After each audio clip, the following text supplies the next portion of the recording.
Let's take a look now at what federal agents are up against every day. They try to do their jobs.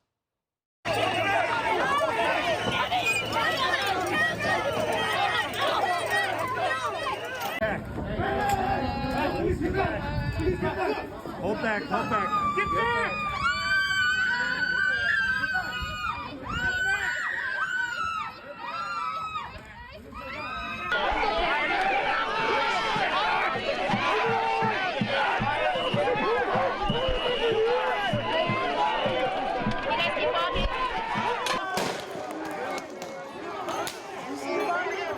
Bubbles!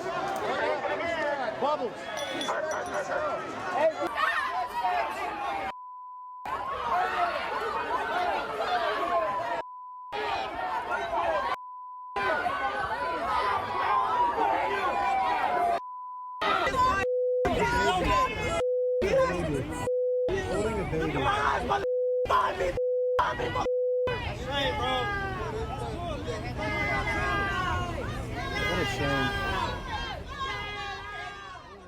The hate for law enforcement and ICE agents in this country is out of control.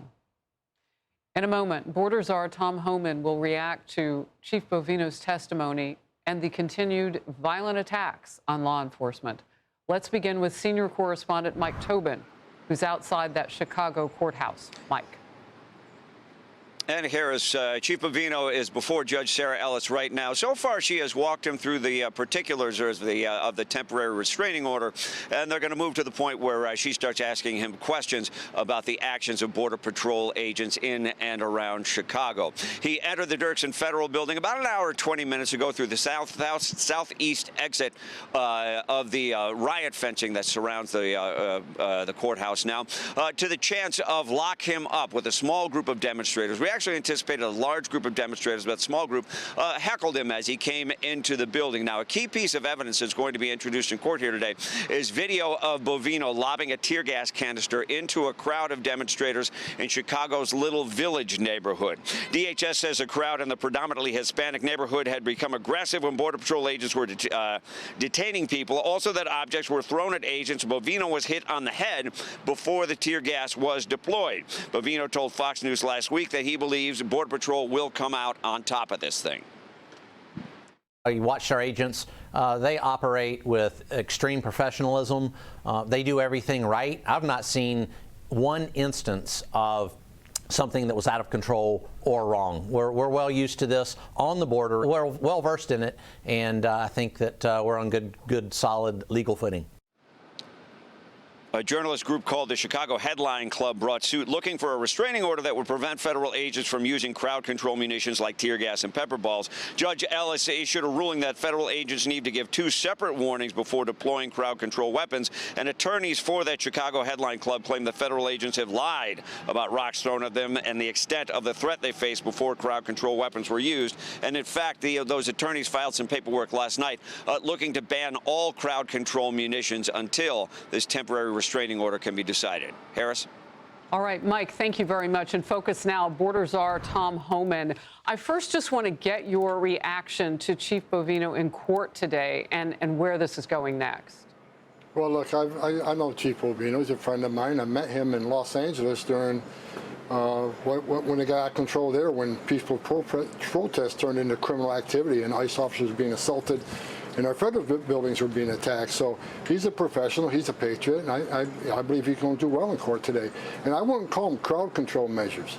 These are measures they have to take because they're being assaulted, because people are impeding what ICE is trying to do. It isn't about a crowd. It isn't about protesters. Protesters have the right to protest. We support that.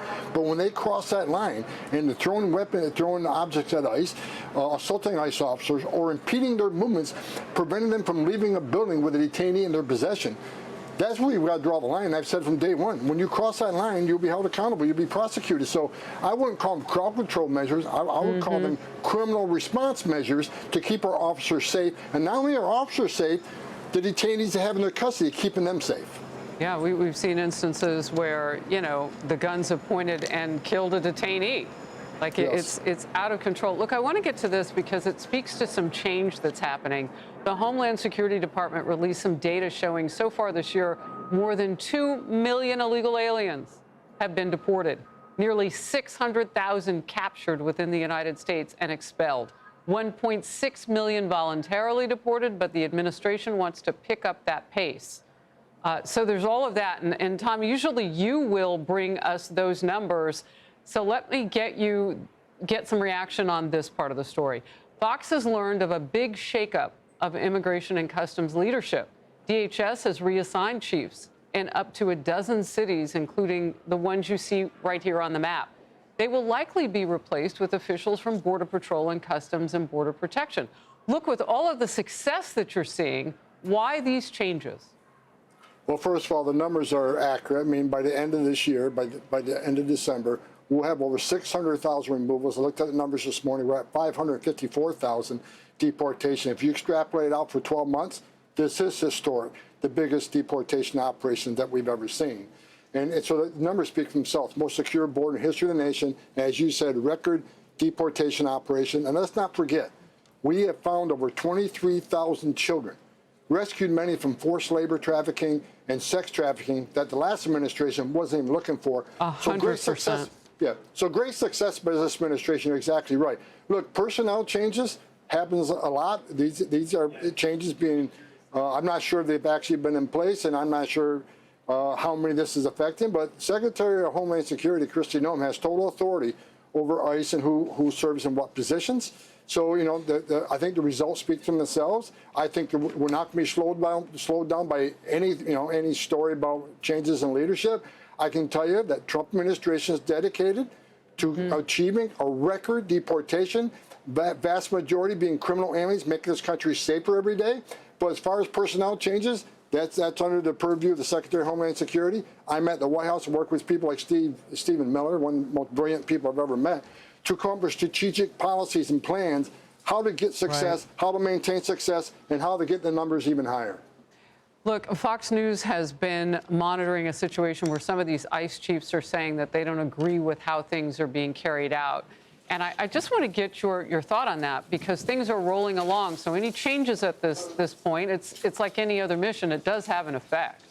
Well, absolutely does. And look, I've read a few of the stories this morning on the way to work. I want to make one thing perfectly clear. First of all, I said from day one, we are going to prioritize public safety threats and national security threats. And the data proves about 70% fall in that category. The other 30% are gang members, national security threats who don't have a criminal history. But 70% of everybody we're removing is a criminal, bottom line. And I said from day one, even though we prioritize public safety threats and national security threats, if you're in the country illegally, you're not off the table, especially for the 1.4 million illegal aliens who have final orders of deportation. They've had the due process at great taxpayer expense. They need to be prioritized too, because they're quick removals. When we find them and arrest them, they've already had the due process. We can move them in 24 hours. So the prioritization continues to be public safety threats, national security threats, those who had due process. But again, I'll say it again. If you're in the United States illegally, you're not off the table. You should leave on your own and give yourself an opportunity to come on a legal program. But if we have to seek you out and find you, if we find you in a sanctuary city because we're forced into the neighborhood to find a bad guy, and we find you, you may not be a public safety threat, but you're in the country illegally, you're going to be arrested, or you're going to be deported. Border Czar Tom Homan, always great to have you in focus. Thank you very much for all the work that you do as well. Hey, it's Will Kane. Click here to subscribe to the Fox News channel on YouTube. It's the best way to get our latest interviews and highlights. And click to subscribe to the Will Kane podcast for full episodes right now.